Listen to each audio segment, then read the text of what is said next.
Thank you so much, guys. So before starting this, I would like to thank Team FDR ఎందుకంటే ఇంత మంచి సెషన్కి నన్ను హోస్ట్గా తీసుకున్నందుకు. దానికి వీ హ్యావ్ అ రీజన్. చాలా మందికి ఇందులో ఫ్రంట్ లైన్స్ మీడియా అనేది తెలుసో లేదో నాకైతే తెలియదు, but it's a student community where we have many students, almost 1 million student community from all over Andhra and Telangana. And ప్రతిరోజు నాకు వచ్చే మెసేజ్లో ఒకటే, అందరూ వర్క్ ఫ్రమ్ హోమ్ ఉందా, లేకపోతే మా ఊళ్ళో ఏమైనా జాబ్స్ ఉన్నాయా అని చెప్పేసి. లేవు అని మేమే వాళ్ళు హైదరాబాద్ తీసుకొస్తూ ఉంటాం. సో దానికి నిజంగా నాకే ఒక డౌట్ వస్తుంది, మనమే ఎందుకని మన ఊళ్ళో ఏం పెట్టుకోకూడదు, మన ఊళ్ళో ఉన్న కంపెనీ ఉంటే వీళ్ళందరూ ఇక్కడ రావాల్సిన అవసరం లేదు కదా. ఈవెన్ ఈ నిన్న నైట్ మేముండేది గచ్చిబౌలిలో నిన్న నైట్ వాటర్ లేదు. లిటరల్లీ ఆఫీస్కి వచ్చి మేము వాష్రూమ్కి వెళ్ళాం. ఏంటి ఇంత పరిస్థితి ఎందుకు వచ్చిందంటే బేసిక్గా ఓవర్ క్రౌడెడ్ అయిపోయింది, అంతే కదా. ఓవర్ క్రౌడెడ్ ఎక్కడైతే అయిపోతుందో స్కేర్సిటీ వచ్చేస్తుంది. అది స్కేర్సిటీ వాటర్లో రావచ్చు, ఫుడ్లో రావచ్చు, ఆపర్చునిటీస్లో కూడా రావచ్చు. మీరు చూస్తుంటే ఒక వాక్ ఇంటర్వ్యూకి ఎంతమంది అటెండ్ అవుతున్నారు ఈరోజు. You might have known it right. ఎఫ్ఎల్ఎంలోనే పోస్ట్ చేస్తుంటాం, ఒక 2-3 పొజిషన్స్కి ఆల్మోస్ట్ 1500 మంది వెళ్ళి ఒకరి మీద ఒకరు పడుతున్నారు. సో అలాంటి ఒక సిచ్యువేషన్ ఫేస్ చేస్తున్న నాకు వీళ్ళు ఎఫ్డిఆర్ టీం వాళ్ళు వచ్చేసి ఇలా ఒకటి హోస్ట్ చేద్దాం, స్మార్ట్ టౌన్ డెవలప్మెంట్, అక్కడే ఉపాధి అవకాశాలు ఎలా తెచ్చుకోవాలనే ఇన్సైట్ఫుల్ కన్వర్సేషన్ జేపీ గారితో అలాగే రామకృష్ణ గారితో ఉంటుంది అనగానే నాకు వెంటనే I thought this is close to my heart and also our community. So I thought of hosting this for sure. So today we're here. So దీన్ని స్టార్ట్ చేసే ముందు ఒక చిన్న డాక్యుమెంటరీ టీమ్ ఎఫ్డిఆర్ వాళ్ళు చేసింది, విచ్ ఈస్ వెరీ ఇన్సైట్ఫుల్. ఒకసారి మీరందరూ కూడా దాన్ని చూడాలి. So after that will get back to you. Covid వైరస్ని మించి మనల్ని కదిలించిన దృశ్యాలు గుర్తున్నాయా?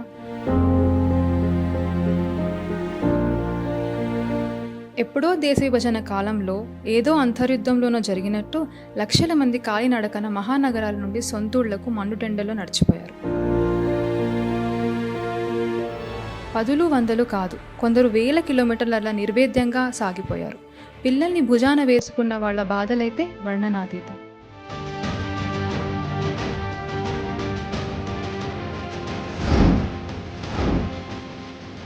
ఏ సంక్షోభం వచ్చినా అమృతకాల భారత్లోనూ ఈ కన్నీటి గాథ ఇలా కొనసాగాల్సిందేనా?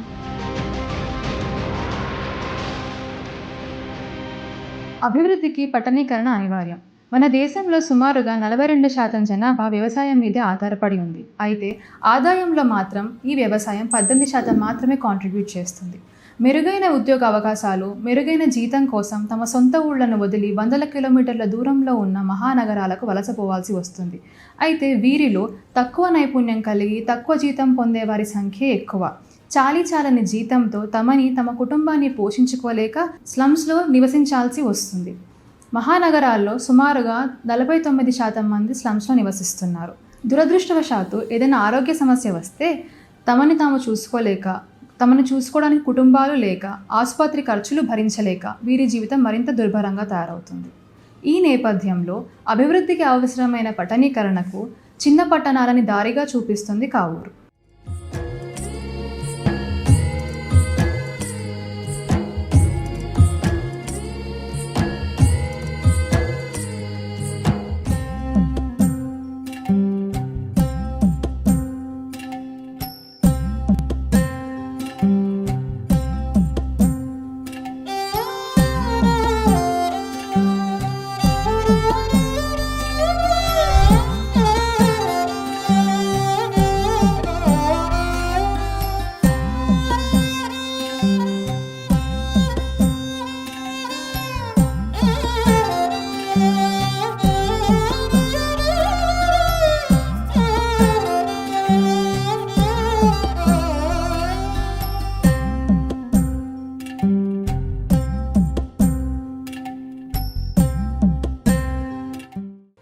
ఆంధ్రప్రదేశ్ గుంటూరు జిల్లాలోని కావూరులోని డాక్టర్స్ తుమ్మల రామకృష్ణ గారి చొరవతో చుట్టుపక్కల 10 గ్రామాల యువతకి మంచి ఆదాయాలున్న ఉపాధి అవకాశాలు కల్పిస్తోంది.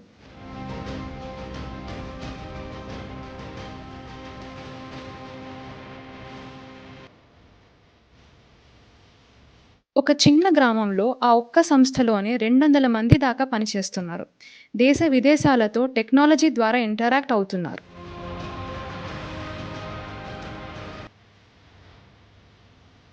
చిన్న పట్టణాలతో పెద్ద ఉద్యోగ విప్లవం ఎలాగో డాక్టర్స్ నిరూపిస్తుంది. అందరూ హైదరాబాదో, బెంగుళూరో, చెన్నైయో వెళ్ళనక్కర్లా. గ్రామాల మధ్య చిన్న పట్టణాల అభివృద్ధి భారతదేశం ఎదుర్కొంటున్న అతిపెద్ద సవాలు యువత ఉపాధికి పరిష్కారం. I am from village called Kavur, Guntur district. Schooling anta మా ఊర్లోనే 12th class వరకు చదువుకున్నాను. I'm purely a Telugu medium student from my village. Then after passing out of my schooling, I got engineering admission in REC, Calicut. 98 started a company called Voltech. అంటే అప్పుడు so called BPOs అంటారు. ఇప్పుడు ఆ రోజులో BPO అనే concept లేదు. అప్పుడు IT enabled service. I was the first person to start medical transcription company in India అనమాట, working for American clients. Medical transcription అంటే తెలీదు. It was like reinventing the wheel. I started, we struggled for 2 years. We build that company. 2009 I sold that company to another American company, bought us out. I had about 600 people అనమాట. తర్వాత అది అయిన తర్వాత doctor start చేశాను అనమాట.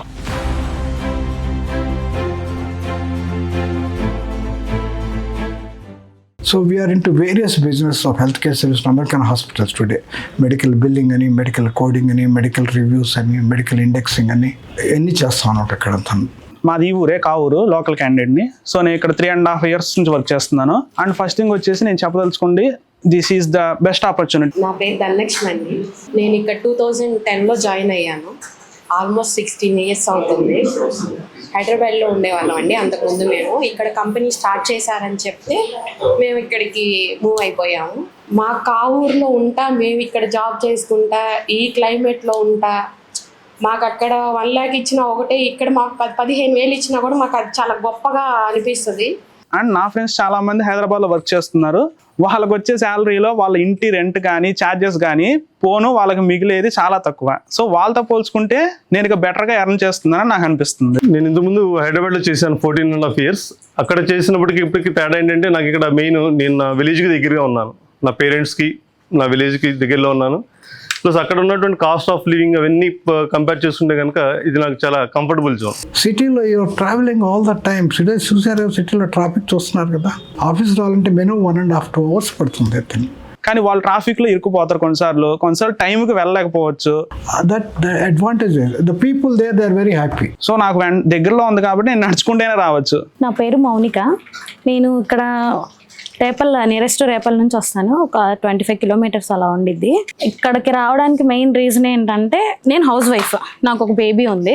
నేనేంటంటే ఇక్కడ నుంచి నేను దూరం వెళ్ళి ఎక్కడన్నా జాబ్ చేయడానికి ఇంట్లో కూడా మేబీ ఒప్పుకోరు. కాబట్టి మాకు దగ్గరలో ఉంది అండ్ సేఫెస్ట్ కంఫర్టబుల్గా ఉన్న కంపెనీ ఇది. My opinion, 75% of the people working in city are coming from villages and performing here. They're able to work here with village background. If you can take the jobs to the village, they'll be more happier. They can perform better. ఇక్కడ ఈ opportunity దొరకడం చాలా హ్యాపీగా ఉంది. సిటీస్లోకి వెళ్ళినా ఎంత మంచి opportunity ఉండదు, లేడీస్కి సెక్యూరిటీ ఉండదు. ఇక్కడైతే ప్రాబ్లమే ఉండదు. మాకు లేట్ అయినా కానీ మాకు ఇక్కడ సెక్యూరిటీగా వస్తారు బస్సు ఎక్కేదాకా. నా పేరు సాంబశివరావు, మా ఊరు ఏమినేని వారిపాలెం. MBA కంప్లీట్ చేశాను. 7 years మట్టి ఇక్కడ వర్క్ చేస్తున్నాము. మాకైతే కంఫర్ట్గా ఉండేది, అఫీషియల్గా ఉండేది ఇక్కడ జాబ్. ఇంటి దగ్గర కూడా కొంతమంది ఎంకరేజ్ చేస్తుంటారు, కొంతమంది హైదరాబాద్ లేదు ఇంకా బయట చేయట్లేదని డిస్కరేజ్ చేస్తుంటారు. కొంతమంది ఎంకరేజ్ చేసిందే తీసుకుంటాం, డిస్కరేజ్ చేసింది అయితే తీసుకోము. దూరంగా ఉన్న వాళ్ళకి మాకు బెనిఫిట్ ఏంటి అంటే, వాళ్ళు దూరంగా ఉంటారు, ఫెస్టివల్స్కి రారు, పిల్లలు ఉంటే వాళ్ళని చూసుకోవడానికి, హెల్త్ ఇష్యూస్ వస్తే చూసుకోవడానికి ఉండదు. మాకైతే ఫాస్ట్గా పర్మిషన్ తీసుకొని వెళ్ళొచ్చు. పాప కూడా దగ్గరలో స్కూల్ ఇక్కడే జాయిన్ చేయించాము. ఇక్కడ నుంచి 3 or 4 kilometers ఉంటుంది. ఇప్పుడు సిటీలో ఉంటే ఏమవుతుందంటే, traffic, distance of travelling to the office. For low end jobs, if somebody wants to work in Panjagutta or Banjara Hills, they need to travel at least 30 kilometers minimum. And half of the time, their life is gone in traveling, and by the time they come to the office, they are tired already. ఇప్పుడు విలేజ్లో ఉండటం వల్ల ఏమవుతుందంటే, మా village కాకుండా దాదాపు ఒక 15-20 kilometers వస్తారు. Still they are able to reach office within 15 minutes. నా పేరు వెంకటేశ్వరరాజు. నేను 7 years నుంచి ఇక్కడ వర్క్ చేస్తున్నాను. నా ఎడ్యుకేషన్ క్వాలిఫికేషన్ వచ్చి డిగ్రీ కంప్లీట్ అయింది, BSc కంప్యూటర్స్. హైదరాబాద్కి ఇక్కడికి డిఫరెన్స్ ఏంటి, సిటీ లైఫ్ కను దీనికి ఇక్కడ ఏంటంటే నేచర్ బాగుంటుంది, ఇంకోటి ఏంటంటే మనం ఇక్కడే ఉండి మన పేరెంట్స్ని చూసుకోవచ్చు. ఫస్ట్ హైదరాబాద్లో అయినా సరే స్టార్టింగ్ అనేది మినిమం 12,000 లేదా 10,000 అనేది ఇస్తారు. బట్ అక్కడ సరిపోవు. బట్ ఇక్కడ 10,000 to 12,000 ఇచ్చినా ఇక్కడ ఫ్యామిలీతో ఉంటాం. ఫస్ట్ మెయిన్ ఏంటంటే ఇంపార్టెన్స్ ఫ్యామిలీతో ఉంటాం. చాలా బాగుంటుంది ఫ్యామిలీతో ఉంటుండే. ఫ్యామిలీతో ఉంటా, ఊర్లో చేసుకుంటా, మంచిగా అందరితో కలిసిమెలిసి ఉంటాం కాబట్టి చాలా బాగుంటుందండి ఇక్కడ. ఇప్పుడు విలేజెస్లో అడ్వాంటేజ్ అంటే most of them have agriculture farm lands and all if they come to the city they are not able to manage that. They have to let it out to somebody further. మాది జొన్నలగడపాలని పక్కన village. మామూలుగా నేను 10th class pass. అయితే వ్యవసాయం చేసుకుంటున్నాను. వ్యవసాయం చేసుకుంటూ ఇక్కడ చిన్న మామూలుగా ఆఫీస్ బాయ్ వర్క్ ఉందంటే సార్ అప్పు చెప్పారు, చేసుకుంటూ ఇప్పుడు మూడో సంవత్సరం నేను చేరి. ఇప్పుడు ఏమవుతుందంటే దీనివల్ల since they are there in the village they are able to manage. It's not that they go to farm land every day but they can manage that farming today. నా పేరు సునీత రాణి. నా నేటివ్ వచ్చేసి రాజమండ్రి. నేను ప్రజెంట్ అయితే ఇక్కడ job చేస్తున్నాను. నా relatives హైదరాబాద్లో చాలామంది జాబ్ చేస్తున్నారు. సో వాళ్ళు సిటీలో జాబ్ చేస్తున్నారనే దానికన్నా మేము ఒక రూరల్ ఏరియాలో కూడా ఇంత మంచి కంపెనీలో జాబ్ చేస్తున్నందుకు చాలా హ్యాపీగా ఉంది. I'm getting more productivity there, more quality there at a cheaper cost today. Initially, I never thought about cheaper cost. I wanted to only provide jobs. But later I realized it's more efficient, more economical to do the job there in the village. Initially, నేను వెళ్ళింది ఏంటంటే okay let me do something for the village అనే concept వెళ్ళాను. But I find it more efficient today and all this thing. I'm very happy with the people there. We got about 175 people right now there. And we are planning to expand to another 500 people next 6 months అక్కడ అనమాట. ఇక్కడ ఉన్న పీపుల్కి చాలా happy. ఎందుకంటే హైదరాబాద్ వెళ్ళి వీళ్ళు cost of living ఇవన్నీ కంపేర్ చేసుకొని ప్లస్ వాళ్ళు సస్టైన్ అవ్వడం చాలా ఇబ్బందిగా ఉంటుంది. బట్ ఇక్కడ ఏంటంటే పేరెంట్స్తో ఉంటారు. అలాగే లీవ్స్ కానీ చాలా హ్యాపీగా వాళ్ళు ఫెస్టివల్స్ ఇవి కూడా చాలా హ్యాపీగా ఎంజాయ్ చేస్తారు. ఇప్పుడు అక్కడ ఉంటే పర్టికులర్ వాటికి సెలవు తీసుకోవాలి, ఎక్స్ట్రా డేస్ పెట్టుకోవాలి, రావాలి, ఇటువంటివి ఉంటాయి. బట్ ఇక్కడ అటువంటి ప్రాబ్లం ఉండదు. ఫర్ ఎగ్జాంపుల్ ఇంట్లో ఎమర్జెన్సీ వచ్చింది, సో వెంటనే ఒక ఫోన్ కాల్ చేయగానే వెళ్ళిపోవచ్చు, మనం అవైలబుల్గా ఉంటాం. అదొక అడ్వాంటేజ్ ఉంది. ఇంకొకటి సొంత ఇల్లు ఉండటం వల్ల హౌస్ రెంట్ ఉండదు, సో శాలరీలో చాలా వరకు సేవ్ అవుతుంది. ఇలా చాలా ఉన్నాయి అడ్వాంటేజెస్. ఏజ్ గ్రూప్స్ వచ్చి 20 to 30 between total age groups. Ladies వచ్చేసి 90% లేడీస్ ఉన్నారు, 10% జెంట్స్ ఉన్నారు.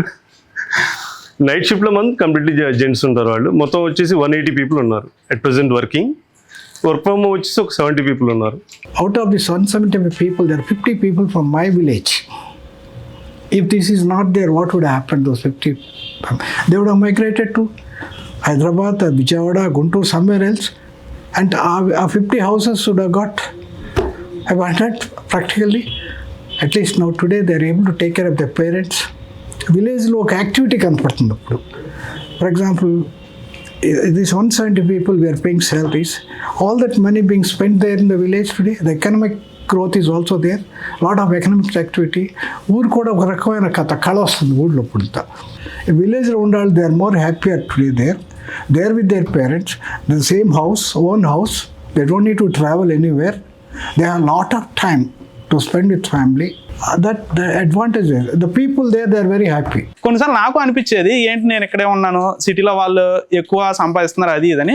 సో లాంగ్ రన్లో ఏంటంటే నాకు తెలిసి వచ్చింది అన్నమాట, నేను రియలైజ్ అయ్యాను. సో వాళ్ళకన్నా నేనే బెటర్, నేను ఇంటి దగ్గరగా ఉండటం వల్ల నాకే అడ్వాంటేజెస్ ఎక్కువ ఉన్నాయని నేను ఇప్పుడు చాలా హ్యాపీగా ఫీల్ అవుతున్నాను. So I'm satisfied with what I am earning now. మన దేశం ఇప్పటికైనా చిన్న పట్టణాలను అభివృద్ధి చేస్తే అవి పెద్ద ఎత్తున ఉద్యోగాలను సృష్టించగలవు.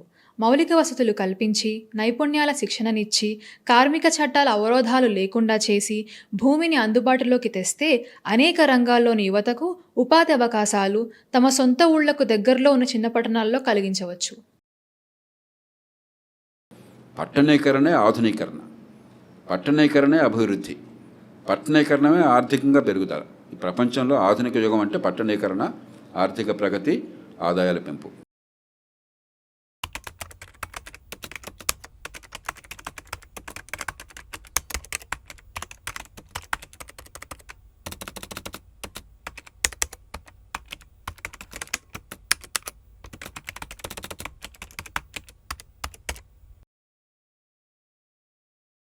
రామకృష్ణ గారు మొత్తం లైక్ ఒక విలేజ్ మొత్తం దాని రూపురేఖలు మొత్తం మారిపోతాయి నాకు తెలిసి. ఎందుకంటే అక్కడ వచ్చిన డెవలప్మెంట్ బట్టి మీరు చెప్తున్న ఎకనామికల్ యాక్టివిటీ పెరిగింది అంటున్నారు కదా.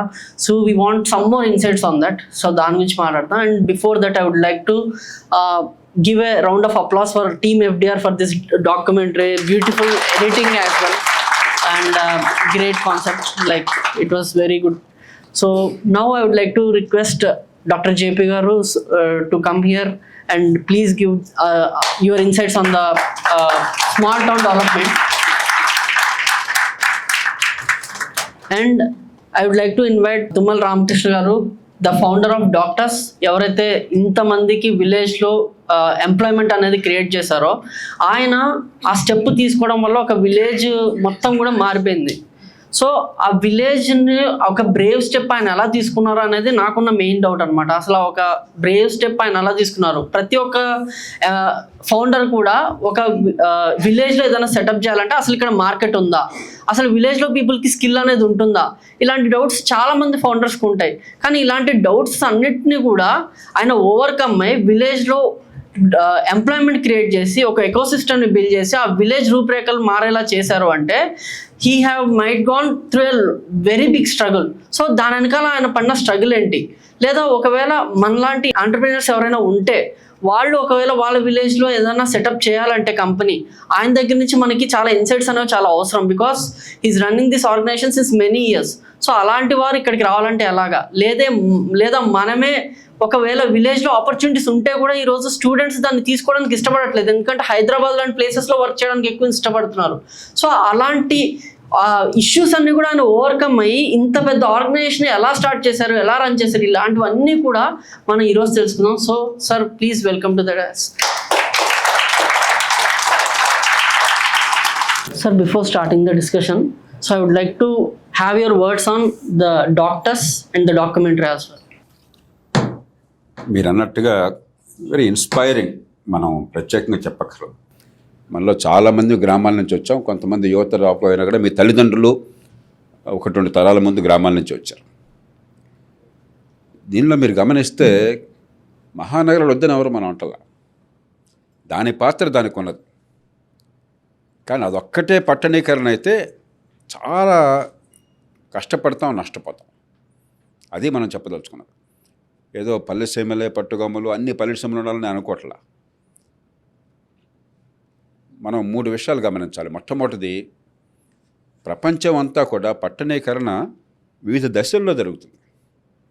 చిన్న పట్టణాలు, ఇంకా పెద్దవి నగరాలు, మహానగరాలు. India is an exception. మీరు దీనిలో చూస్తే గ్రాఫ్లో ఈ బ్లూ లైను 1971లో ఈ మహానగరాలు ఇదొక్కటే పెరిగింది. ఆనాడు 25-26% ఉంటే పట్టణాల్లో మహానగరాల్లో జనాభా ఇప్పుడు 43% వచ్చింది. అంటే యాజ్ ఎ రేషియో పట్టణాల్లో మహానగరాల జనాభా శాతం పెరుగుతుంది.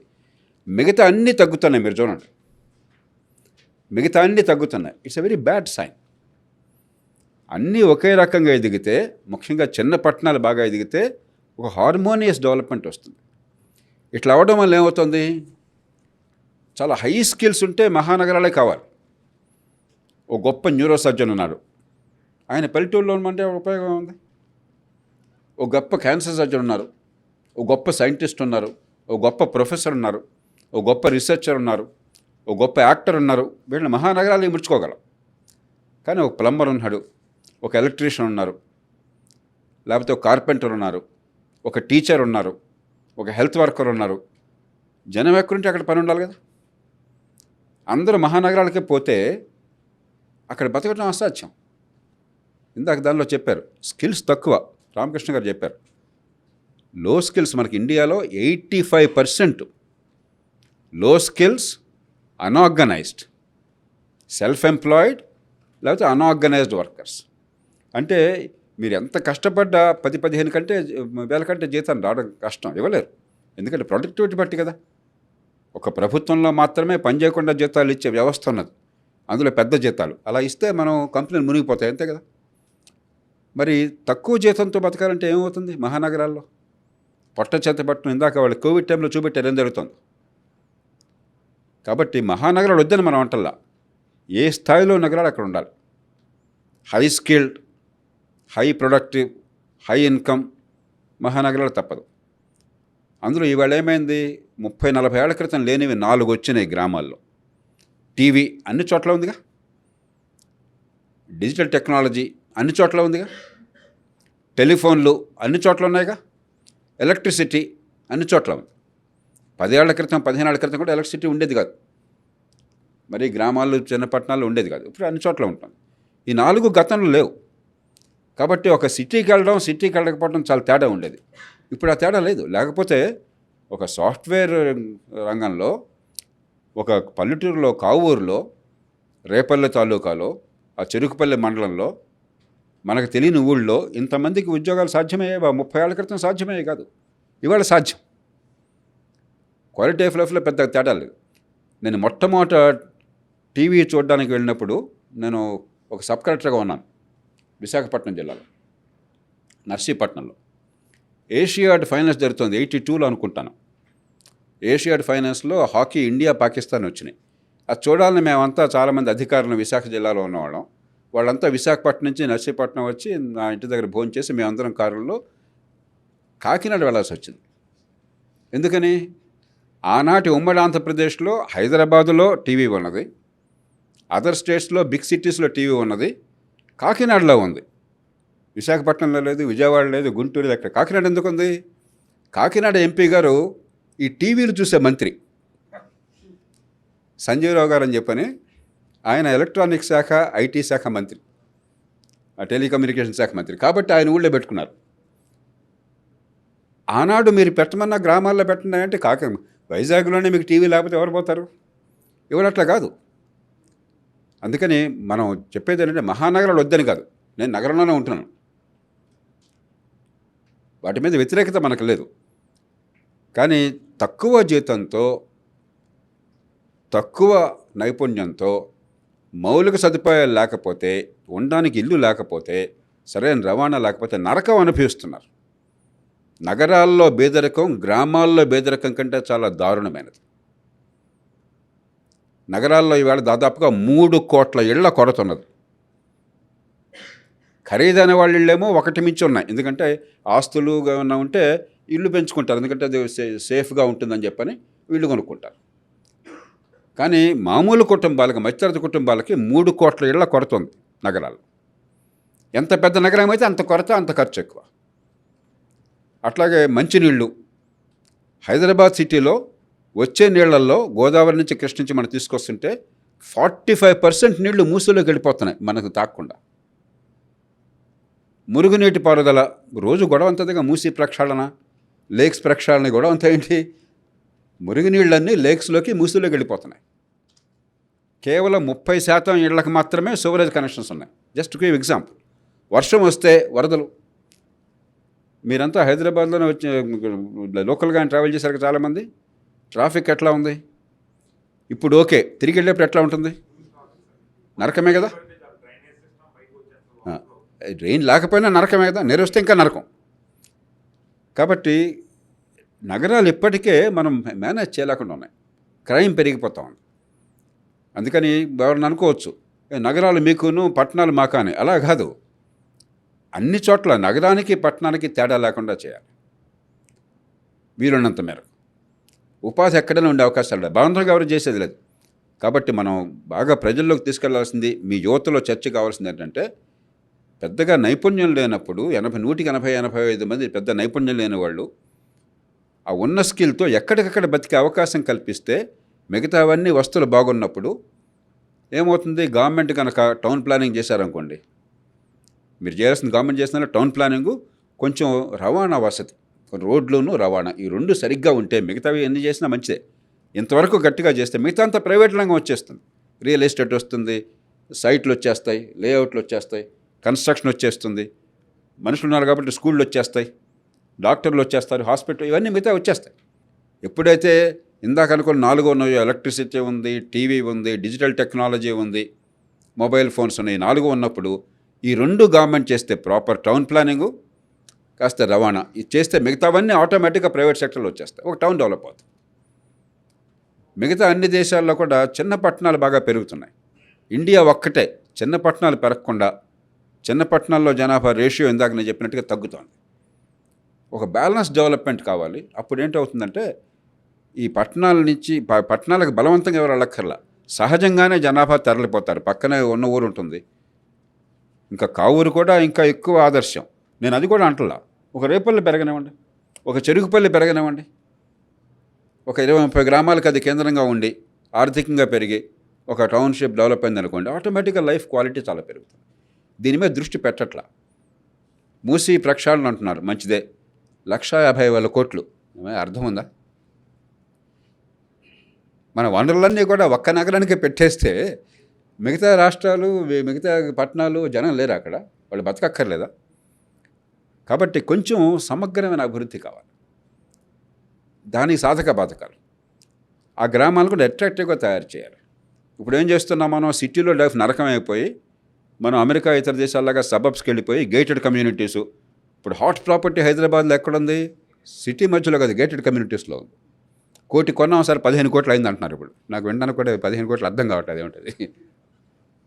కాబట్టి ఎక్కడికక్కడ చిన్న పట్టణాలు వీలున్నంత మేరకు, that is the broad objective. మీరు ఒక డిమాండ్ జనరేట్ చేయాలి. పార్టీస్ ఏమిటంటే గుడ్డెద్దు చెవిలో పడ్డట్టు పోవటమే తప్ప కొత్త ఐడియాస్ తీసుకురావట్లా. అది మన సమాజం నుంచి కొత్త ఐడియాస్ వస్తే పార్టీస్ క్యాప్చర్ చేస్తాయి. అరే యువత అంతా కోరుకుంటున్నారు, యువత కాబట్టి వాళ్ళని ఆకర్షించాలి, వాళ్ళు ఓట్లు కావాలంటే చేద్దామని వాళ్ళు కూడా సహజంగా వస్తారు. దీనిలో ఎవరికి వ్యతిరేకం కాదు. మనం ఈ పార్టీ ఆ పార్టీ సంబంధం లేదు, ఈ కులం ఆ ప్రాంతం లేదు, అన్ని చోట్ల కూడా సమగ్ర అభివృద్ధి కావాలని కోరుతున్నాం మనం. అది that's the background. I congratulate all of you. Ramakrishna గారు నిజంగా ఇన్స్పైరింగ్ ఎగ్జాంపుల్. ప్రత్యేకంగా ఎగ్జాంపుల్ ఏంటంటే ఇప్పుడు మన సిద్ధాంతాలు చెప్పడం కంటే కళ్ళకు కట్టినట్టుగా కనిపిస్తుంది. అన్ని చోట్ల అంత అద్భుతంగా దొరకకపోవచ్చు, కానీ ఆ ప్రయత్నం చేస్తే చాలా రకాల ట్రేడ్స్ వస్తాయి. ఓ చిన్న ఉదాహరణతో నేను క్లోజ్ చేస్తాను. కాటను చైనా ఎంత ఉత్పత్తి చేస్తుందో మనం అంత ఉత్పత్తి చేస్తున్నాం. ఒకప్పుడు చైనా కంటే ఎక్కువ చేస్తున్నాం. చైనా కంటే మనం 4వ వంతు 5వ వంతు ఉన్నాం తలసరి ఆదాయం. జనాభా ఒకటే, ఓవరాల్ జీడిపి వాళ్ళకి 5 రెట్లు ఎక్కువ ఉందంటే మన పర్సన్ ఇన్కమ్ పర్ క్యాపిటల్ వాళ్ళు 5వ వంతు, అంటే వాళ్ళకంటే పేద దేశం కదా. ఈ కాటను చిన్న చిన్న పరిశ్రమల్లో ఈ ఫ్యాబ్రిక్, ఆ తర్వాత ఈ బట్టలు తయారు చేయడం వల్ల చైనా $325 బిలియన్ ఎక్స్పోర్ట్ చేస్తుంది. అంటే 25 లక్షల కోట్ల రూపాయలు. కాస్త అటు ఇటుగా 1 లక్ష కోట్లు అటు ఇటు చేసుకోండి, ఈ డాలర్ రేట్ ఫ్లక్చుయేషన్ వల్ల 25 లక్షల కోట్లు. మనం ఎంత చేస్తున్నాం? $40 బిలియన్ చేస్తున్నాం, 1/8. ఇది చాలామందిని ఎంప్లాయ్ చేయొచ్చు. ఇది లో స్కిల్డ్ పీపుల్ని 1 కోటి మంది, 1.5 మందిని ఎంప్లాయ్ చేయొచ్చు. ఎప్పుడైతే చేయలేకపోతున్నామో ఎంప్లాయ్మెంట్ రావట్లా, బేదరకం పోవట్లా. ఇది ఇమాజినేషన్ కావాలి. ఎప్పుడు కూడా ఒకటే నెలకి 10 లక్షల రూపాయలు వచ్చేవాడు అంటే మరి మిగతా నెలకి 10,000 సంగతి ఏంటి, 20,000 సంగతి ఏంటి? కొన్ని లక్షల మంది, కోట్ల మంది ఎట్లా బతికిస్తాం? అందరూ గవర్నమెంట్ ఉద్యోగాలు కావాలంటున్నారు. తెలంగాణలో ఏమంటున్నారు వీళ్ళు? Job calendar. 11,000 టీచర్లు ఉద్యోగాలు ఇచ్చారు. టీచర్లు ఇప్పటికీ ఎక్కువ ఉన్నారయ్యా. పిల్లల సంఖ్యతో పోలిస్తే పిల్లల సంఖ్య తగ్గుతుంది, టీచర్ల సంఖ్య పెరుగుతుంది, చదువు తగ్గుతుంది. ఎంత విచిత్రం ఇది! అది పెద్ద విజయంగా ఇంత పెద్ద అడ్వర్టైజ్మెంట్ ఇచ్చుకుంటున్నారు పాపం. ఎందుకంటే ఈ డిమాండ్ అట్లా ఉంది, ఇంకే మార్గం లేదనుకుంటున్నారు. అది సాధ్యం కాదు, అది సాధ్యంగానే కాదు. ఆంధ్రప్రదేశ్ మెగా డిఎస్సి ఉన్నవాళ్ళకి జీతాలు ఇవ్వలేకపోతున్నారు. అప్పులు చేసి ప్రతి నెల జీతాలు ఇవ్వాల్సి వస్తుంది. ఇంకా కొత్తగా పెట్టుకుంటాం. ఎందుకో కాదు, ప్రజలకి పనిచేసే మార్గం కాదు ఇది. ఎంప్లాయ్మెంట్, గవర్నమెంట్ ఎంప్లాయ్మెంట్ ఏజెన్సీ అయింది. ఈ డిమాండ్ ఎందుకు వస్తుంది? ఉపాధి దొరక్క. ఎందుకు రావట్లేదు? ఉన్న వనరులు ఉపయోగించుకోక. అందుకని అభివృద్ధి మన ఆర్థిక వ్యవస్థను పెంచేదిగా ఉండాలి. ఎక్కడికక్కడ చిన్న ఇండస్ట్రీస్ రావాలి. మీకు విశాఖపట్నం పాత జిల్లా, ఇప్పుడు అనకాపల్లి జిల్లా అచ్యుతాపురం 22,000 మంది గార్మెంట్ ఇండస్ట్రీలో, బ్రాండెస్ కంపెనీలో పనిచేస్తున్నారు. వాళ్ళే నా బంధువులు కాదు, వాళ్ళు శ్రీలంక వాళ్ళు. 22,000 మంది. ఆ చుట్టుపక్కల కొన్ని వందల గ్రామాల్లో ప్రతి మహిళ ఉపాధి కావాలంటే ఉపాధి లేని వాళ్ళే. మన ఇమాజినేషన్ అట్లా ఉండాలి. హై ఎండ్లో బాగా మంచి టెక్నాలజీ చదువుకున్నారు, ఏడాది ₹1,00,00,000 సంపాదించుకున్నారు, వాళ్ళకి అవకాశాలు రావాలి. లో ఎండ్లో ₹20,000 ₹15,000 గౌరవప్రదంగా జీతం వస్తే, స్కిల్ తక్కువ ఉన్నప్పుడు మరీ ఖర్చులు లేకుండా క్వాలిటీ లైఫ్ బాగుండాలి, వాళ్ళకి వాళ్ళు లక్షల మంది కావాలి. అప్పుడే దేశంలో సమగ్రంగా అభివృద్ధి ఉంటుంది. లేకపోతే కొంతమంది కోటీశ్వరులను తయారు చేసి మిగతా వాళ్ళకి బతుకుతెరువు లేకుండా ఉంటే మనకి శాంతి ఉంటుందా? పేదరికం పోతుందా? కుల వ్యవస్థ పోతుందా?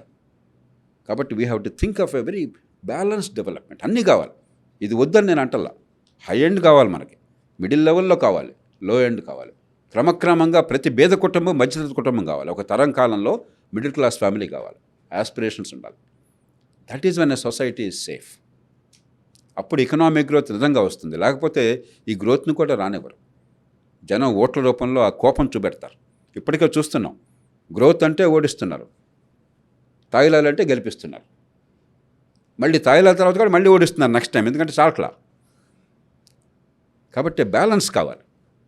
తాయిలాలతో ప్రభుత్వాన్ని సమాజాన్ని నడపలేము, గ్రోత్ కొందరికే అంతే కూడా ఆ ప్రజాస్వామ్యాన్ని నడపలేము. గ్రోత్ అందరికీ అందాలంటే one of the key ingredients ఈ small town development, pattern of urbanisation. Urbanisation లేకుండా అభివృద్ధి అసాధ్యం. మన పల్లెసీమలే పట్టుగొమ్మలు, మా గ్రామంలోనే ఉంటాము, అది పాతకాలం సినిమాల్లో ఉండేది. పట్టణానికి వెళ్తే వాడు చాలా విలన్గా చూపెట్టేవాడు సినిమాలో.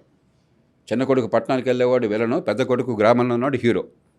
అది పాతకాలం, అది అసాధ్యం కాదు. పట్టణీకరణ, ఇన్సిట్యూ అర్బనైజేషన్, ఎక్కడికక్కడే పట్టణీకరణ. పట్టణ జీవితం అంటే అదే నేరం కాదు, తప్పు కాదు. కానీ మహానగరాల అవసరం లేకుండా 180 మందికి ఎక్కడికక్కడ డెవలప్మెంట్ కావాలి. ఆ ఉద్దేశంతో ఇది చేపట్టాము. Once again I congratulate all of you and I thank Ramakrishna garu for inspiring example.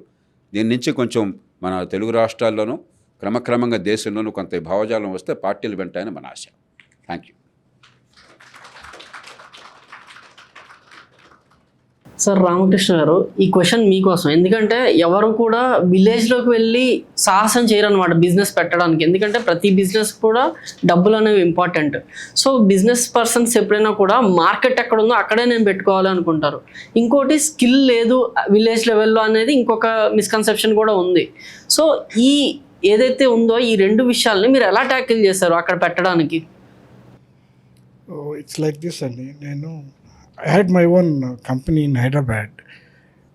నాకు మొదటి నుంచి ఏంటంటే మా ఫాదరు, నేను ప్రీవియస్ కంపెనీలో కానీ రోజు ఎవరో ఒకరు ఉద్యోగాలు పంపిస్తూ ఉండేవాళ్ళు. ఆ ఊరి నుంచి ఆ చుట్టుపక్కల గ్రామాల్లో ఆయన దగ్గరికి ఎవరో ఒకరు వస్తారు, రేపు మా వాడికి ఉద్యోగం కావాలని నా దగ్గర పంపిస్తూ ఉండేవాళ్ళు. వీళ్ళందరూ రోజు ఎవరో ఒకళ్ళు ఉద్యోగాలకు వస్తూ ఉండేవాళ్ళు. వీళ్ళు ఇలాగ ఎక్కడొస్తాడు అక్కడ ఉద్యోగం ఎక్కడోసారి చేస్తూ ఉండేవాళ్ళు అంతాను.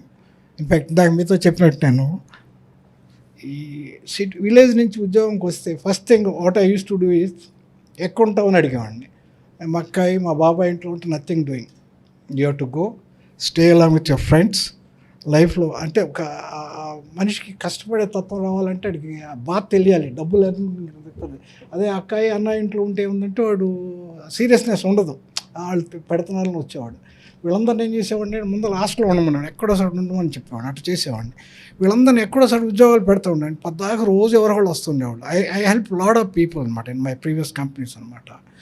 Even I started this BPO business, అప్పుడే ఇంటర్నెట్ రావడం జరిగింది. ఇప్పుడు ఇదివరకు ఎందుకంటే ఇప్పుడు బేసిక్ ఇప్పుడు సిటీలో పనిచేసే వాళ్ళు ఎవరు, 75% coming from village. I don't know how many of you from villages ఉన్నారు. 75% of the people coming from villages and working here. అంటే they are able to perform, they are meeting the requirements here. ఎందుకు వస్తున్నారు ఇక్కడికి? Opportunity లేక. అక్కడ వెనకటి రోజులు అంటే ఫ్యాక్టరీ పెట్టాలి, ఇన్ఫ్రాస్ట్రక్చర్ కావాలి. ఆ ఇన్ఫ్రాస్ట్రక్చర్ని హైదరాబాద్లో ఉండే అంతా హైదరాబాద్కి వచ్చేవాళ్ళు. ఫార్చునేట్లీ ఇంటర్నెట్ వచ్చిన తర్వాత, ఈ కంప్యూటరైజేషన్ వచ్చిన తర్వాత we don't need a big infrastructure. ఒక హాలు, కంప్యూటర్స్ పెట్టాలి, ఇంటర్నెట్, పవర్ ఉంటే చాలు. Then I thought we have been doing various jobs అనమాట, low and high and jobs అనమాట. వీళ్ళంతా వస్తుంటే మనం why not we take to our village. నాకు మా విలేజ్ అంటే ఇష్టం, I do lot for my village అనమాట. నేను అక్కడ చదువుకుని పెట్టి పెరిగిన అంతాను. Why not I take the jobs there అని పెట్టాను. ఇనిషియల్గా 2008లో వి స్టార్టెడ్. ఒక బ్రాంచ్ ఆఫీస్లో పెట్టి ఒక 20 మందితో స్టార్ట్ చేశాను. ఇనిషియల్గా నేను ఏదో ప్రాఫిట్ కోసం అని కాదు, let me help somebody from the village అని స్టార్ట్ చేశాను అనమాట. Then I find they are more efficient. Basic problem it's like this. Today సిటీలో వస్తారు, office say let's say we have office ఇక్కడ ఉందనుకోండి, లెట్స్ సే హైటెక్ సిటీ. ఇక్కడ starting salary low end jobs ఎంతకైతే 10,000 కంటే ఎవడివ్వడు. వీడు బతకాలంటే ఎక్కడ బతకాలి? వీడు ఉండాలంటే ఈ has to stay at least 30 kilometre Patancheru, లేకపోతే అటు మల్కాజ్గిరో, లేకపోతే అటు సరూనగర్ ఇక్కడ ఉండాలి. అంటే ఈ ట్రావెలింగ్ ఎంత టైం పడుతుంది? టైం అంతా ఈ ట్రావెలింగ్లో అయిపోతుంది. ఇక్కడ వచ్చేసరికి టైర్ అయిపోతాడు మనిషి అంతాను. Plus for anybody money is necessity today. Money కావాలి. ఎవరైనా ఇప్పుడు ఐ కాంట్ బ్లేమ్ పీపుల్. వాడు ఈ keep looking for new job. ఎక్కడ మంచి జాబ్ దొరుకుతుందని చూసుకుంటా కూర్చుంటాడు. అంటే ఏంటి, ఆఫీస్కి వచ్చేదే టైం లేట్ అవుతుంది. ప్లస్ ఇక్కడ ఏ ఆఫీస్లో చేరినా కానీ వాడి కమిట్మెంట్ ఉండదు. ఇంకో మంచి జాబ్ చూసుకుండాలని పోతూ ఉంటాడు. అంటే ఏమవుతుంది, ఇక్కడ ఆఫీస్లో కాన్సన్ట్రేట్ చేయడు, నేర్చుకోడు, క్వాలిటీ ఆఫ్ ఉండదు, ప్రొడక్టివిటీ ఉండదు. ప్లస్ ఈ కీప్ చేంజింగ్ జాబ్స్, మనకి కంటిన్యూటీ ఉండదు, అన్ని ప్రాబ్లమ్స్ ఉంటాయి. ఇప్పుడు అదే విలేజ్లో అనుకోండి, ఇప్పుడు అది ఆడికి ఆల్టర్నేటివ్ లేదు. అక్కడ ఈజ్ ఓన్లీ కంపెనీ. ప్లస్ ఒకటి అదే మన ఊళ్ళో కంపెనీ ఉంది కాబట్టి ఆ బిలాంగింగ్నెస్ ఉంటుంది. ఇది నా కంపెనీ అని ఒక రకమైన కమిట్మెంట్ ఉంటుంది. ప్లస్ ఆఫీస్ టైంకి రావడం ఎంత జస్ట్ దే 10-15 వాకబుల్ డిస్టెన్స్లో ఉండి వచ్చేస్తారు. I was just telling other day team example. Hyderabad సిటీలో నాకు ఆఫీస్ విసే 9:30 బట్ 11-12 వస్తూ ఉంటారు. ఏమంటాను కూడా లేదు ఇక్కడ. అదే మా విలేజ్లో 9:29 ఎవ్రీబడీస్ ఇన్ ద ఆఫీస్. అంటే I made it a practice, the habit farming. ఆఫీస్కి టైంకి వెళ్ళాలి అంటే it's easier for them to come to office because traffic problems లేవు, ఇదేం లేదు కదా. 9:29 everybody's in office. 100% of people every in office.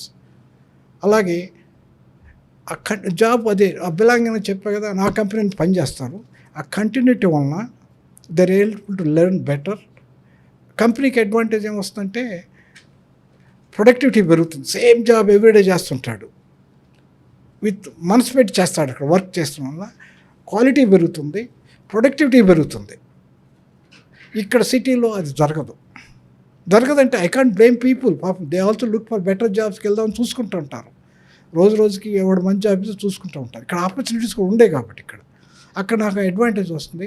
నేను ఇనీషియల్గా ఊరికి ఏదో చేద్దామని వెళ్ళినా కానీ later I realise it's more productive there. For example ఇంకొకటి ప్లేస్ ఆఫీస్ లొకేషన్ కావాలి. మా పాత ఇళ్ళు ఉన్నాయి, ఏదో గొడ్డలు సావిళ్ళు అన్నీ పాత పెట్టి అట్లా పెడదాం అనుకున్నా. సడన్గా realise one of my relatives donated one కళ్యాణ మంటపం అన్నది. దాంట్లో ఎవరు పెళ్ళి చేసుకో, అంతా సిటీకి వచ్చి పెళ్లి చేసుకోవాలి, టౌన్కి వచ్చి చేసుకుంటారు. ఊళ్ళో ఎవరు పెళ్లి చేసుకోవట్లా, ఉండవు. అది ఖాళీగా ఉంది. Then I thought why not I use అని చెప్పేసి then I convert into office. 4,000 square feet అండి అది. నేను ఊరికే ఉండి వాళ్ళకి ఫ్యామిలీకి ఏదో 20,000 పే చేస్తాను.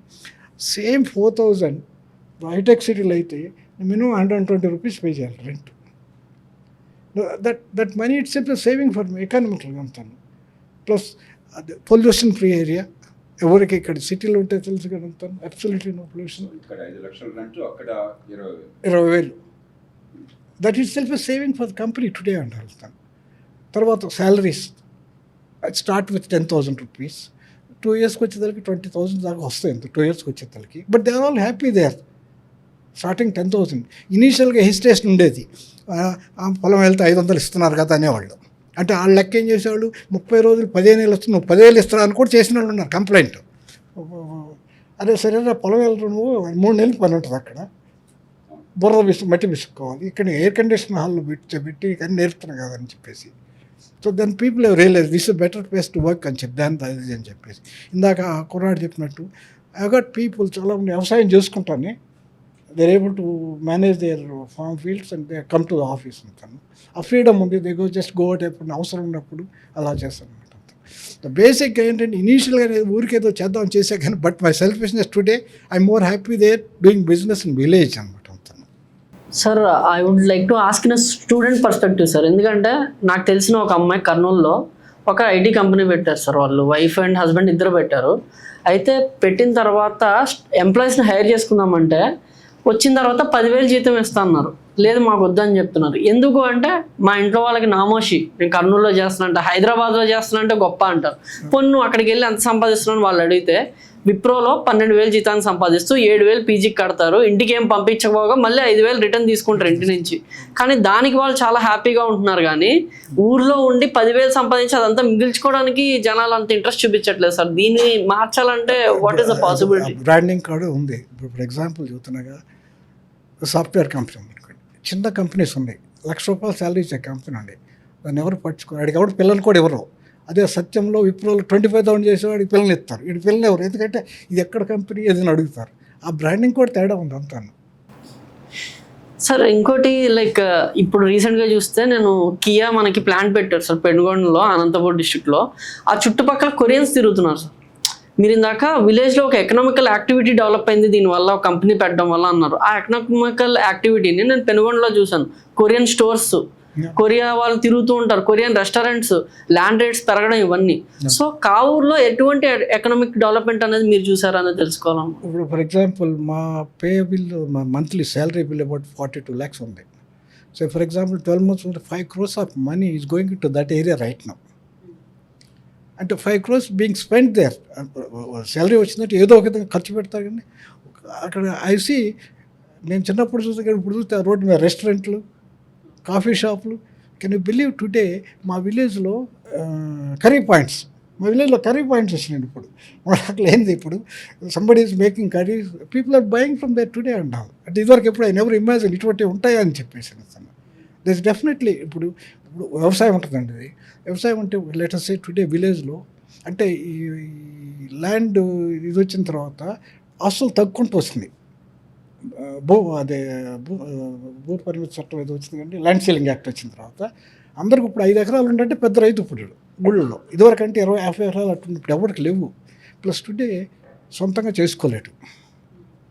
ప్లస్ ఓకే కౌలుకి ఇస్తే అవసరం వచ్చేది 15,000 to 20,000 ఇస్తారు. అది కూడా ప్రొవైడెడ్ ఎవ్రీథింగ్ గోస్ వెల్. అంటే ఇవాళ 5 acres వ్యవసాయం ఉంటే maximum 75,000 rupees to 1 lakh rupees వాడు ఆదాయం. ఇప్పుడు suppose starting salary 10,000, 1,20,000 rupees without any risk. అక్కడ everything depends on the nature. అంత సరిగా ఉంటే వస్తాయి, లేకపోతే తెగుళ్ళు లేకుండా ఉంటే వస్తాయి, లేకపోతే వస్తాయి. It's today you're able to earn the 10,000 rupees guaranteed income. Plus నీ థింకింగ్ కూడా మారిపోతుంది. నా పిల్లల్ని చదివించుకోవాలి, నెక్స్ట్ లెవెల్కి వెళ్ళాలి, అది కూడా మారుతుంది అంతాను. ఆ చేంజెస్ వస్తాయి, సోషల్ చేంజెస్ అన్నీ వస్తాయి అంతాను. ఇప్పుడు మా విలేజ్లో ఉండండి, although one side మా village only 50 people from my village, rest of the village coming from. Suppose ఇది లేదనుకుంటే ఏమయ్యేవాళ్ళు 50 people, they would have migrated somewhere. ఇళ్ళు ఖాళీ అయిపోయి ఉండే కదా అంతాను. ఇప్పుడు అట్లీస్ట్ టుడే విలేజ్లో కదా ఇళ్ళు అద్దెకి పెరుగుతున్నాయి, జనాలు ఉంటున్నారు, లాట్ ఆఫ్ యాక్టివిటీ. అంటే ఒక కళ వచ్చిందంటారు సరే, something going on the village. It's lot of change in activity అన్నారు. కొత్త ఇళ్ళు కట్టేవాళ్ళు అంతా చేస్తున్నారు అంతా. I see lot of change in the village. నాకు తెలిసి క్యాస్ట్ డిస్క్రిమినేషన్ కూడా తగ్గే ఉంటుంది ఖచ్చితంగా ఎకనామిక్ యాక్టివిటీ పెరగడం వల్ల అనుకోవచ్చు. First principle in life is I never ask what caste you are అని చెప్పి. I don't want you know అసలు ఏ కాస్ట్ ఏ కులం కూడా ఎప్పుడు మొదటి. కృష్ణ క్వశ్చన్ ఏంటంటే ఆ గ్రామంలో ఖచ్చితంగా దళితులు బలహీన వర్గాలు ఉంటుంటారు కదా. ఇన్ఫాక్ట్ వాళ్ళే ఎక్కువ ఉన్నారు. ఆ కుటుంబాల నుంచి కూడా ఉద్యోగాలకు వస్తున్నారు, ఇబ్బంది లేకుండా. ఇన్ఫాక్ట్ వాళ్ళే ఎక్కువ ఉన్నారు. ఇన్ఫాక్ట్ ఇంకోటి మా విలేజ్లో సోకాళ్ళు అప్పర్ కాస్ట్ చెప్తాను అంతా అమెరికాలో ఉన్నారు. 60 మంది మా విలేజ్లో అమెరికాలో ఉన్నారు today. 60 people in my village in America today. వీళ్ళెవరు లేరు ఇక్కడ today. In fact I have more relatives in America then in Hyderabad today. All my family members, fortunately my daughter has come back. Otherwise everybody is in America today అనమాట. You're right అండి, అన్ని కులాలు ఉన్నారు, పల్లెల్లో నుంచి వస్తున్నారు. ఇదే ఇంకో రకంగా కొంచెం మంచి. ఇప్పుడు వారిది ఏంటంటే చాలా ఐడియలిస్టిక్, అది నిజంగా ప్రాక్టికల్గా జరుగుతుంది, అన్ని చోట్ల జరుగుతుంది కూడా నేను అనుకోవట్లా. ఇమాజిన్ ఎ స్మాల్ టౌన్, ఇది ఒక విలేజ్లో చేశారు. Imagine 50 to 100 units like this. అన్నీ ఇవే కాదు, ఐటీ సెక్టర్లో ఉండక్కర్లా.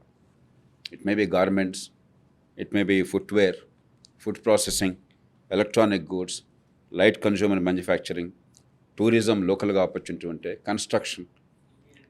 Imagine 10,000 people getting that 10-15,000 rupees చుట్టుపక్కల గ్రామాల నుంచి. ఆటోమేటిక్గా నా గ్రామం నుంచి అప్రూట్ కాగానే కులం స్పృహ తగ్గిపోతుంది. ఉన్న ఊళ్ళో అంటే మళ్ళీ మా ఇల్లు ఇది, మా తాతది, మా తాత వీళ్ళ తాత తెలిసి ఎన్ని ఉంటాయి. రెండోది స్కేలు. ఒక 10,000 మంది వర్కర్స్ ఇలాంటి వాళ్ళు ఉండగానే 10,000-15,000 జీతం అయినా సరే లో స్కిల్స్తో ఎవరిని సిటీస్కి వెళ్ళొద్దని అంటలా. మనం ఇందాక అన్నారు సిటీకి వెళ్తే గ్లామర్ అని చెప్పాను. కొంతకాలం మీద గ్లామర్ ఉండదు, పాడు ఉండదు. ఢిల్లీలో ఉండమన్నప్పుడు ఉండమన్నా పారిపోతున్నారు. ఇదంతా కొంతకాలం ఆ పిచ్చి తగ్గేదాకా అంతే. ఇది రియల్ లైఫ్లో ఈ ట్రాఫిక్ చూసాక హైదరాబాద్లో ఎందుకని అంతా ఊరు బయటికి పోతున్నారు పొలమంటూ కోట్ల రూపాయలు పెట్టుకుని. కాబట్టి ఇవన్నీ ఫ్యాట్స్ కొంతకాలం పోతాయి రియాలిటీ అర్థమైన తర్వాత. అయినా కూడా సిటీలో ఉండాలంటే ఎవరు కాదంట్లా మనం. బట్ చాలామందికి ఇక్కడ లైఫ్ బాగుంటుంది. మీరు ఒకటి గుర్తించండి, if you compare with the rest of the world, మనది lowest level of urbanisation. India పెద్ద ఎకానమీల్లో కానీ పెద్ద కంట్రీల్లో కానీ లోయెస్ట్ లెవెల్ ఆఫ్ అర్బనైజేషన్. అందరూ హైదరాబాద్కు బెంగళూరుకు వద్దని అట్లా వెళ్ళగలుగుతున్నారా? ఊరికే డ్రామాలే. కానీ ఫ్రాంక్గా మాట్లాడుకుందాం మనం. నా దగ్గర నంబర్స్ ఉన్నాయి. 1970లో మనది 19.8% అర్బన్, ఇప్పుడు 32.8%. అదే చైనా 17.4% 50 ఏళ్ల క్రితం, ఇప్పుడు 55.5. అట్లా ఇండోనేషియా అప్పుడు 17.1, ఇప్పుడు 53.3. అలాగే థాయిలాండ్ అప్పుడు 20, ఇప్పుడు 48. మనది లోయెస్ట్. కాబట్టి మహానగరాలకు వెళ్ళే వాళ్ళని బలవంతంగా మనం ఆపట్లా. అక్కడ ఛాన్సులు లేవయ్యా. నువ్వెంత అనుకున్నా కూడా వెళ్ళినా చాలామంది నరకమయ్యా. నువ్వు బాగా ఖరీదైన కుటుంబం లేకపోతే ఖరీదైనటువంటి స్కిల్ ఉండి హై ఇన్కమ్ ఉంటే తప్ప ఈ హైదరాబాద్లో ఫ్రాంక్గా చెప్పండి, మీరు బాంబే వెళ్ళండి. బాంబే గొప్ప సిటీ కింద లెక్క. పొద్దునండి సాయంత్రం ఫ్లైట్లో వచ్చేస్తారు కానీ అక్కడ ఉండాలి ఎవరు కోరుకుంటుందా? కాబట్టి quality of life unless you are at a very high level, ఆ ఇన్కమ్ అలా అంతమంది ఉంటారు, 100కి 1 ఉంటారు. మనం ఫ్రాంక్గా మాట్లాడుకోవాలి ఈ విషయాలకు వచ్చి. గ్లామర్ ఎందుకంటే తెలియక అదేదో గొప్ప అని. ఏం గొప్ప? మనకి క్వాలిటీ ఆఫ్ లైఫ్ బాగుండాలి. అదే టీవీ లేదు, ఫోన్ లేదు, కరెంట్ లేదు, ఉండయా అంటే గాంధీ గారు చెప్పినట్టుగా చెప్పడానికి మర్యాద కాదు, వినేవాడికి వెండం. ఇప్పుడు అలా కాదు కదా. అంచేత ప్రాక్టికల్గా ఆలోచించాలి. Nobody is denying you opportunity to go to cities. అక్కడ ఆపర్చునిటీస్ లేవు. కొన్ని స్కిల్స్ తప్పదు. ఇందాక చెప్పాను, న్యూరో సర్జనో పెద్ద యాక్టరో పెద్ద ఫిల్మ్ స్టార్ అయితే ఆయన పల్లెటూళ్ళు ఏం చేస్తాడు? సినిమా తీసేది వేరే స్టూడియోలో అయితే. కానీ ఎంతమంది ఉన్నారు ఫిల్మ్ స్టార్స్? అందరూ ఫిల్మ్ స్టార్సేనా? ఫిల్మ్లో ఎక్స్ట్రాలు అందరూ ఇక్కడ కూర్చోవాలా పాపం? అలాంటి వాళ్ళందరికీ ఊళ్ళో వచ్చిన ఉపాధి వచ్చిందని కూడా బతకొచ్చు గౌరవంగా. అందుకని ఒక ప్రాక్టికల్ అప్రోచ్ కావాలి. మనం ఈ డీగ్లామరైజ్ చేయాలి లైఫ్ని. ప్రాక్టికల్గా ఆలోచించడం మనం మళ్ళీ మనం చెప్పాలి. ఐ థింక్ ఆ చేంజ్ వస్తుంది. ఇప్పుడు ఫర్ ఎగ్జాంపుల్ విలేజెస్ ఉండే అనుకోండి, what is not available today. ఇప్పుడు ఫర్ ఎగ్జాంపుల్ అండి, మా ఊరు ఉందనుకోండి, nearest big hospital Tenali, Guntur. It takes let's say 1 hour. సిటీలో ఎక్కడుండే హాస్పిటల్ ఇక్కడ 1 hour పడుతుంది కదా. సిటీలో ఉండగానే 1 hour మనకు పడుతుంది, ట్రాఫిక్లో కూడా 1 hour పడుతుంది. ఇప్పుడు cars are available, taxis are available, on call అన్నీ జరుగుతున్నాయి. We're not missing anything in the village today. Village everything is available today. Particularly cell phone ఇప్పుడు వచ్చిన తర్వాత you're not missing anything today. Sir ఇంకొక question sir. Actually మీరు చైనా గురించి ఎక్కువ చెప్తూ ఉంటారు. మీకు చైనా అంటే చాలా ఇష్టం, డెవలప్మెంట్ గురించి. అంటే నేను చైనా వాడినే కాదు. మీ మాటల్లో చైనా తీసుకున్న స్టెప్స్, మెజర్స్ ఏవైతే ఉన్నాయో ఎకనామిక్ గ్రోత్ గురించి, దాని గురించి ఎక్కువ మాట్లాడుతుంటారు. వాటిలో నేను చూసింది ఒక దాంట్లో, మీరు చైనాలో ప్రతి ఇల్లు ఒక కుటీర పరిశ్రమలాగా చేస్తూ ఉంటారు, ప్రతి సందుని కూడా వాళ్ళు చేస్తూ ఉంటారు అని చెప్పి అంటున్నారు. సో వాళ్ళు కూడా పెద్ద పెద్ద సిటీస్లో కాకుండా చిన్న సిటీస్కి మైగ్రేట్ అయ్యి వాటిని డెవలప్ చేసుకున్నారు. సో అక్కడ గవర్నమెంట్ పుష్ అనేది చాలా ఎక్కువ ఉంది సార్, అంటే స్పెషల్ ఎకనామిక్ జోన్స్ అనేవి. సో అలాంటి జోన్స్లో ఒక టాటా లాంటి కంపెనీయో లేకపోతే ఇలాంటివి వస్తే మీరన్న బ్రాండింగ్ వచ్చే అవకాశం ఉంది. సో అప్పుడు చిన్న కంపెనీస్ అక్కడ పెడితే ఎంప్లాయీస్ కూడా వర్క్ చేసడానికి ఎక్కువ ఆస్కారం ఉంది. సో వాటి దిశగా గవర్నమెంట్ ఎటువంటి స్టెప్స్ అనేవి తీసుకుంటుంది సార్? అందుకనే మనకేంటంటే రాజధాని అన్న కాన్సెప్ట్ మన మనసులో బాగా పడిపోయింది. రాజుగారు ఎక్కడుంటే అది రాజధాని. ఎమ్మెల్యేలు ఉంటారు, ఉన్నతాధికారులు ఉంటారు, మంత్రులు ఉంటారు. కాబట్టి వాళ్ళ మనసంతా కూడా మన సిటీ, మిగతాది అసలు లేదనుకుంటున్నాం. దాంతో ఏమైంది, ఆ సిటీస్ అందుకు సిటీలో కొన్ని ఎంక్లేవ్స్, మళ్ళీ జూబ్లీ హిల్స్, లేకపోతే ఇప్పుడు హైటెక్ సిటీ, లేదంటే ఫైనాన్షియల్ డిస్ట్రిక్టు. హైటెక్ సిటీ పెరగడానికి కారణాలు నేను ఒకటి ప్రారంభించింది నేనే, అది వద్దని నేను అంటలా. కానీ మన చూపంతా దాని చుట్టూ ఉన్నది, అది కావాలి. దాంతోపాటు మిగతాది కనుక గ్రోత్ ఎలా చేయకపోతే బతుకులు నరకం అయిపోతాయి. అంచేత ఈ రాజధాని కాన్సెప్ట్ నుంచి economic growth must be delinked from political power. రాజులున్న చోట, పెద్దవాళ్ళు ఉన్న చోట అభివృద్ధి అంటే మిగతా వాళ్ళంతా ఏమవుతారన్న కాన్సెప్ట్ మనకు రావాలి. చైనాలో 2,30,00,000 స్మాల్ యూనిట్స్, 14 కోట్ల మందికి ఎంప్లాయ్మెంట్ ఇండస్ట్రీలో వచ్చింది. ఎందుకు చైనా అంటే నేను మళ్ళీ చెప్తానంటే, మనకు జనాభా సుమారుగా మనతో ఈక్వల్ మొదటి నుంచి. మనకంటే అధ్వానంగా మొదలెట్టారు వాళ్ళు. 1970లో మీరు చూస్తే, 1950లో చూస్తే మనకంటే అధ్వానంగా ఉన్నారు. కానీ 30 ఏళ్లలో అద్భుతంగా వాళ్ళు మార్పును చూపెట్టారు. కాబట్టి మనం 100 ఏళ్ళు పట్టక్కర్లా. 25-30 ఏళ్లలో ఇప్పుడు మనం మొబైల్ ఫోన్లు మనం చేసాం కదా, కొన్ని సెక్టర్స్లో మనం కూడా చేసాం. ఇప్పుడు యూపీఐ, ఈ మనీ ట్రాన్స్ఫర్స్ ఉన్నాయి. We're no world champions. అంటే టెక్నాలజీ ఎంతగా వచ్చినప్పుడు లీప్ ఫ్రాగింగ్ అంటాం. మనం అంత నెమ్మదిగా వెళ్లకుండా వేగంగా వెళ్ళిపోవచ్చు. ఆ ప్రయత్నం చైనా బాగా చేసింది మనకంటే. కాబట్టి చైనా మనకు కొన్ని సందర్భాల్లో వాళ్ళకి పోటీ ఉన్నా, ఇబ్బందులు ఉన్నా కూడా మంచి నేర్చుకోవాలి కదా. పక్కోడి దగ్గర మంచి ఉంటే నేర్చుకోవాలి కదా. మనం పేకాడేవాడు మన పేకాడడం తర్వాత చూసుకోవచ్చు, పక్కాడు ఆడుకోవాలి ముందు. కాబట్టి పక్కాడి నుంచి నేర్చుకుంటే మనం బాగా అభివృద్ధి చెందుతాం. అందుకని చైనా గురించి మాట్లాడడం. అదే ఇంకో దేశం అనుకోండి, చాలా చిన్న దేశం అండి అంటారు. మరొకటి అనుకోండి, అది వేరండి అంటారు. చైనాకి మనకి పెద్ద తేడా లేదు. తర్వాత చైనాలో నియంతృత్వం మంది కాకపోవడం అది కూడా కాదు. మనకి ఇక్కడ తలుచుకుంటే బాగా అవుతుంది. నేషనల్ హైవేస్ బ్రహ్మాండంగా చేస్తున్నాం ఇప్పుడు. అప్పుడు దాన్ని ఎలాగ మనం ఆర్గనైజ్ చేసుకుంటున్నాం, ప్రజలను ఎలా ప్రేరేపిస్తున్నాం, ప్రజలు ఎలా పార్టిసిపేట్ చేస్తున్నారు. ఉదాహరణకి చైనాలో చాలామందికి నేను చెప్తే కొంచెం కోపం వస్తుంది, కొన్ని విషయాలు మనకంటే చాలా మెరుగు వాళ్ళు అంటే. చైనాలో ఈ లోకల్ గవర్నమెంట్స్ ఉన్నాయి కదా, పంచాయతీలు, మున్సిపాలిటీలు, మొత్తం గవర్నమెంట్ ఎక్స్పెండిచర్లో 51% లోకల్గా జరుగుతుంది. ఇండియాలో అంతా తెలుసా? 3%. మనది ప్రపంచంలో లోయెస్ట్, వాళ్ళది ప్రపంచంలో హైయెస్ట్. నేర్చుకోవాలన్నా వద్దా? జనం ఎక్కడుంటే అక్కడ ఖర్చు కావాలని కదా, జనం కోసం కదా ఖర్చు పెట్టేది. మీ డబ్బంతా రాజధానిలో ఖర్చు పెడతారని చెప్పంటే జనంతో సంబంధం లేకుండా అదేం ధర్మం? కాబట్టి మనం చైనా నుంచి నేర్చుకోవాలి, అమెరికా నుంచి నేర్చుకోవాలి, కొన్ని తప్పులను చూసి పాఠాలు నేర్చుకోవాలి. ఆ కారణంగా నేను చైనా మళ్ళీ చెప్పేది. మనతో ఎడ్యుకేషన్ ఉందనుకోండి, చైనా వరల్డ్ క్లాస్ ఎడ్యుకేషన్ ఇస్తుంది, పెద్ద డబ్బులు లేకపోయినా కూడా. మనకు తెలివితేటలోనే అధ్వానమైన ఎడ్యుకేషన్ ఇస్తున్నాం. కాబట్టి కంపారిజన్స్ మనం పోల్చుకుని సిగ్గుపడడానికి కాదు, నేర్చుకోవడం కోసం.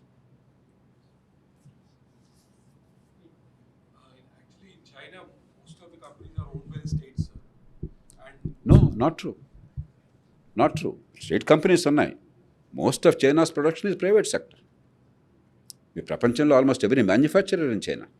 ఈ టౌన్ విలేజ్ ఎంటర్ప్రైజెస్, ఈ 2,30,00,000 యూనిట్లు, ఇవన్నీ స్మాల్ యూనిట్స్.